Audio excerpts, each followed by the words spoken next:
I suppose if I could go back to a younger version of myself, much lighter with more hair, I would say don't wait so long to do the right thing. And even though you make mistakes in life, sometimes very big mistakes, that doesn't mean that you have to stay down and out. You can get back up, you can pick the pieces up and become a better version of yourself. And in a way, I think myself, other incarcerated people, and in a way, I feel like we owe. We've harmed people, we've harmed the community, and it's like, well, you can't change that past, but you can heal those relationships and make a difference going forward. As we continue to celebrate Second Chance Month here at MDOC, we want to highlight Nick Nichols, a 16-year, formerly incarcerated person turned re-entry support advocate. A lot of times, I think people work in corrections, work in reentry, you only see it when it goes bad, and they never get to see or celebrate the wins. But those do happen. The fact that the recidivism rates are historically low, that shows that we're getting good outcomes. And so situations like we've experienced where individuals are getting engaged, they're buying houses, it's like those are just great wins. His nonprofit organization, Reentry Reimagined, helps provide formerly incarcerated persons with health, mental health, and social supports, as well as targeted case management. So some of our day-to-day work, it kind of centers around a new program through the Michigan Department of Health and Human Services. It's called Targeted Case Management. We are the only providers of that as of now. We're the first to kind of figure it out and establish partnerships to make that work. And targeted case management is a fancy way of saying when people get out, we're going to help them connect to health, behavioral health resources, and make sure that they have social supports around them. And so in that way, we kind of come along programs such as offender success, reentry programs, and rather than replicate services or compete, it's like, well, where are the gaps? And with the population coming out, we see a lot of Michigan's prisoner population. It's an aging population with chronic and complex health issues. There's a lot of behavioral health, mental health challenges, things like that. And it just seemed like this interesting little small area where support was very needed, and no one had really stepped into it. And so we stepped into that to try to make a difference and kind of pave the way forward. Paving the way forward is no easy task. Ask Tony Costello, a former principal at Lakeland Correctional Facility and believer in education for positive programming. Vocational villagers generally don't catch misconducts. The people in the college programs, they have something to lose. They don't catch misconducts. They're better prisoners. They're mentors. So not only does it benefit them, I think it benefits the overall atmosphere of the prison because it's safer. We asked Nick to elaborate on his relationship with Principal Costello and the impact he had on his own journey. Yeah, Principal Costello, really he gave me my start for college in prison. I didn't think that was a thing. At that time, I had been incarcerated for about 10 years. Hadn't really done much with the time. Like my completion certificates consisted of like softball champ, chess champ, pool league champ. And I was just like, I am so wasting my time. It's like I wasn't causing trouble. I wasn't a behavioral problem, but it's just like, there's got to be something more productive for me to do with my time. And, one day I was going to be released. And so I felt like I should really be acquiring skills, learning, doing some kind of training. Had no idea what that looked like. And so I found myself at a facility that was open to programming, and particularly insightful principal, Anthony Costello.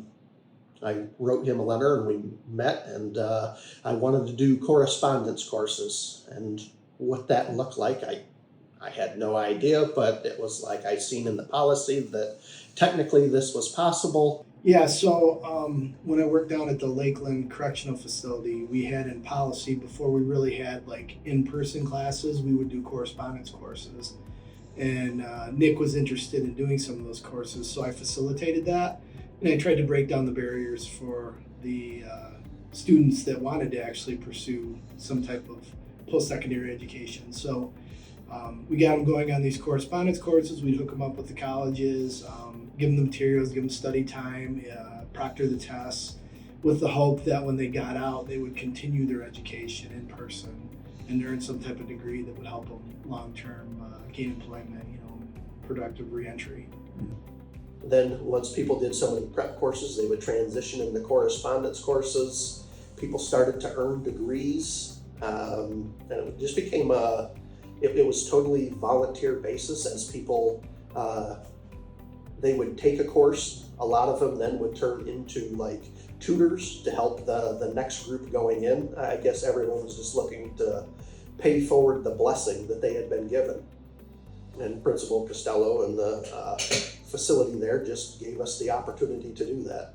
And so it created an entirely different culture within the prison environment, and everything was focused on, becoming a better version of yourself and giving back to try to make things a little better, to not only better inside, but to prepare ourselves and others for returning to the community. The other thing I would say for people in corrections, it's easy to focus on the bad, and I think those examples, the bad apples kind of stand out, but don't underestimate the difference in people's lives that you can make from encouragement or comments, and don't think people are listening, and then that takes root, and people just build off of that. When I asked Anthony Costello whether I could do correspondence courses, I highly doubt that he thought, oh, well, this guy will build a college program in the facility and one day go out to create a reentry nonprofit. I doubt it. And those education programs worked, especially when it came to the experience Nick had in prison. One of the things that wound up happening, you would start to walk the yard and you would go by picnic tables, and there would be groups of prisoners at the picnic tables on yard with textbooks, and they would be talking about the courses that they were doing or the prep courses. And I was always amused by that, because as you look past the prison fences to people driving by, I'm sure they wonder what's going on in a place such as this. And it's like, well, you've got people talking about English composition or basic math. With such incredible results, we asked Principal Costello to share how the programs entered into the correctional facilities. The change from doing those correspondence courses to actually going out and discussing with colleges about coming in and offering courses inside the facilities was a big step for us. Myself and Heather Gay, who was the education manager, kind of spearheaded that project, starting in when we took over in 2012. And it started with Calvin coming into MTU and offering their CPI classes. And obviously from there it blossomed and expanded to Jackson College, offering classes at numerous facilities. And then, we've started the trickle the last 4 or 5 years, bringing in a lot of different colleges.